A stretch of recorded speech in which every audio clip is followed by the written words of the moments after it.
everyone, it's Carissa at Sprinkled with Glitter, and I am here with a card project for you today. As you may know from years past, September is a really heavy birthday month for my husband's family. A lot of nieces and nephews have birthdays during that month.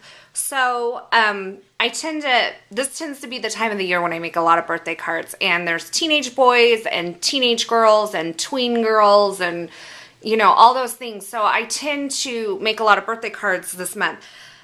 This card I'm actually going to make for a girl, but I'm going to show you that just changing one color, and you'll see that card on my blog. Changing one color can change it very easily to a boy card for this. So I'm starting out with some basic gray paper from Stampin' Up. I have a card base here, and I have a slightly smaller piece of that same basic gray cut and embossed with this dainty embossing folder from Lifestyle Crafts. And those are going to mount just directly on. Now, I could have embossed the card front, but this is what I find when using embossing folders. When you emboss directly on the card front, you really weaken the paper a little bit, and the card doesn't seem to be as sturdy to me. I like really good, sturdy card bases because I feel like they hold up a lot better, especially going through the mail and stuff, which some of these will. So, if I'm wanting to do that same look, what I'll often do is just cut a slightly smaller piece out of the same color paper, emboss that, and then mount it on the card front, and that gives you another layer, another bit of depth to your card, but it also keeps your actual card base from weakening. So I have that, and that will mount there. I'm also using this Nesting Frames 9 dies from Lifestyle Crafts, and I've used this. This is actually a digital paper, and I'll have this. All this products will be linked over on my blog. But I've taken this and I've cut that out of this chevron paper, digital paper here. So I'll set that aside. Now you can see here that I have another one, and it's cut, and it's exactly the same size. You see that? That's because I really want to create a layered effect on this, but the next size up in this nesting die was just a little bit too large of a scale for the card that I wanted. So what I'm going to do is I'm actually going to use this as my layer, and I am going to color it the color I want and then just offset it a bit to make the layered piece on my card. So I'll set that aside here, and I'm going to start with this piece and this little teeny strip of white cardstock here. These are both Whisper White cardstock. I do use Nina a lot also, but the Stampin' Up! Whisper White, I feel like the ink just moves across it a lot better. So I am using that. Nina is a little bit heavier of a cardstock, so it makes good card bases. But I also printed this digital paper on the Stampin' Up! Whisper White cardstock, and it prints, I have tested both, and it prints better than the Nina cardstock does. So if you're printing digital papers on an 8.5 by 11 and you want a good paper, I do recommend the Stampin' Up! Whisper White for that. So I'm going to take my Hero Arts Neon ink pad here, and this is the Neon Pink, and I am going to actually color these. This is a craft sheet from Ranger. I've just cut it up into smaller sections because it works better for me. So I'm just going to take this ink pad and put it directly on this paper. Now, I'm not really worried about the back side of these papers. And I'm going to work on my sentiment piece. Now, I'm going to use this Lucky Limeade. I don't have the Hero Arts Neon Green. I would have really liked to use that, but I just don't have it. So I found a really cool bright green. This is Lucky Limeade from Stampin' Up! And I am going to stamp my sentiment on this. This piece is 1 inch wide.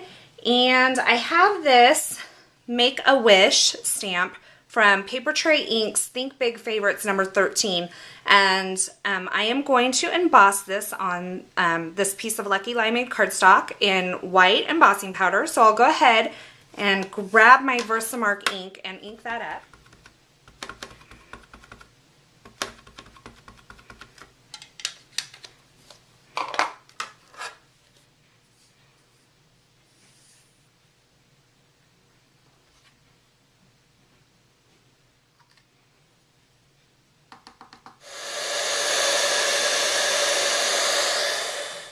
Okay, so I have my sentiment piece, and this is actually going to end up being a banner shape, but I'll set that aside for now, and I'm going to work on the next piece of this puzzle, which is going to be a little cupcake. Now, I'm gonna just grab, let's see, just grab a little scratch piece of white paper. The other had printing on the back, so I just grabbed the piece that didn't. And I'm going to be using this Epiphany Crafts. This is the SST 14 round 25 punch, along with these little, they're called bubble caps. So I'm going to show you how this works. And I actually used this. If you follow me on Instagram, you saw a charm that I made with these for my fantasy football team, the Rhinestone Renegades. And I'm going to use the carry-on set from Stampin' Up. I'm going to use this little cupcake down here. And I'm going to make a couple of little cupcake like bubbles here. So, or actually just one. So I'm going to stamp it in the neon pink right on the Whisper White cardstock. And you see my cute little neon cupcake there. I'm going to slide this up in here and line it up where I want it. And once I get it where I want it, I can take one of these bubble caps. Now, the bubble caps come for the different punches that they have, so this is just the one that I have. So I'm just going to take this little bubble cap here, and I'm going to make sure this is centered where I want it, and I'm going to put this right in there. Just like that. Drop it in there, close this, and then that keeps it from moving around.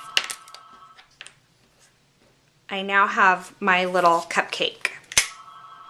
And I will go answer my phone. So I'm going to start adhering these items, and the first thing I can do is just adhere this embossed piece to my card front.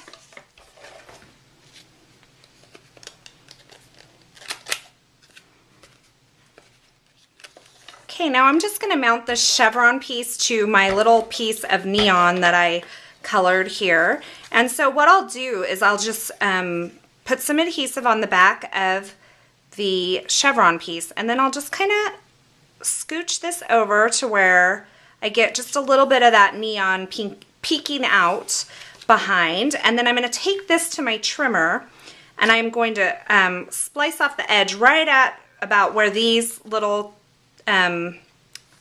curves happen.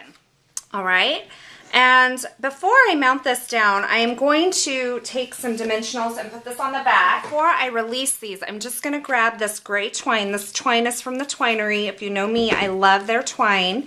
And I'm just going to kind of bring it through this channel on the back and just wrap it around a few times.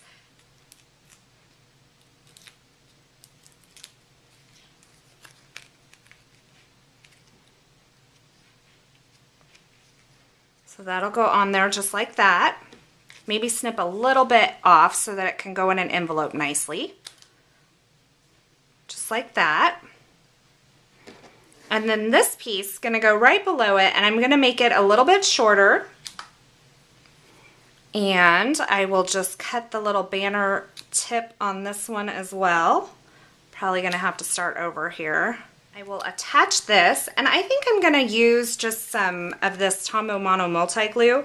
This is still paper on the back, so it should hold pretty well.